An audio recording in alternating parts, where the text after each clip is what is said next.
Wabarakatuh. Saudaraku, kita sekarang berada di situasi tinggi-tingginya pandemi COVID-19, masuk pada gelombang kedua dengan peningkatan kasus dan kematian 2 kali lipat lebih tinggi daripada gelombang pertama 1 tahun yang lalu. Pemerintah tidak bisa tidak harus menerapkan PPKM darurat pada saat ini, semata-mata untuk menghentikan penyebaran COVID-19 dan menyelamatkan nyawa anak-anak bangsa.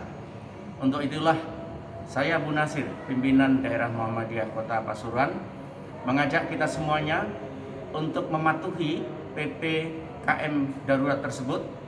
Dan salah satu di antara klausul dari PPKM darurat tersebut adalah menutup tempat ibadah. Menutup tempat ibadah tidak berarti meniadakan ibadah.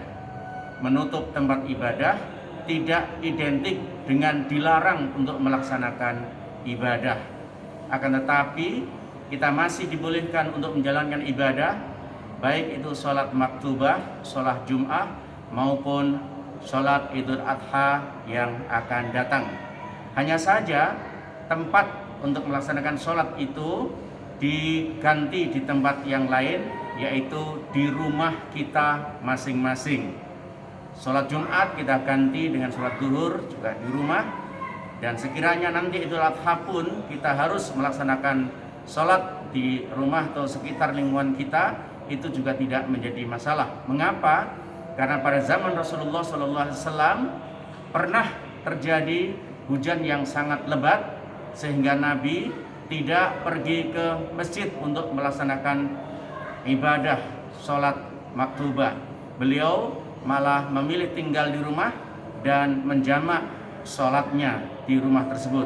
Sampai-sampai Nabi menganjurkan agar lafaz adzan yang berbunyi hayya 'alas shalah itu bisa diganti dengan sallu fi rihalikum au sallu fi buyutikum. Kenapa? Karena memang pada saat hujan lebat itu tidak memungkinkan sahabat-sahabatnya untuk pergi ke masjid. Saat ini bukan hujan lebat yang menjadi sebab kenapa kita sholat di rumah, tetapi karena ancaman jiwa dan nyawa oleh COVID-19 ini. Alasan ancaman jiwa dan nyawa ini jauh lebih mendesak, jauh lebih penting, jauh lebih darurat daripada hujan. Untuk itulah maka mari kita bersama-sama menyadari dengan penuh tanggung jawab menyelamatkan jiwa dan nyawa diri kita, keluarga kita, dan saudara-saudara kita yang lain, agar penyebaran COVID-19 tidak semakin masif dan tidak semakin tinggi. Kita berusaha membantu pelaksanaan PPKM darurat ini sehingga kita benar-benar nantinya bisa terbebaskan dan terhilangkan dari pandemi ini. Mengapa demikian? Karena salah satu di antara hal terpenting dalam syariat agama kita adalah hifdzun nafsi, menjaga dan menyelamatkan jiwa. Begitu pentingnya menjaga dan menyelamatkan jiwa ini, sampai-sampai Rasulullah SAW menyampaikan kepada kita agar jangan disamakan atau disatukan atau dibersamakan antara yang sakit dan yang sehat. Nabi juga bersabda, la dirara wa la dirar. Jangan sampai kita menimbulkan mudarat dan jangan sampai pula kita mendapatkan mudarat dari ancaman pandemi ini.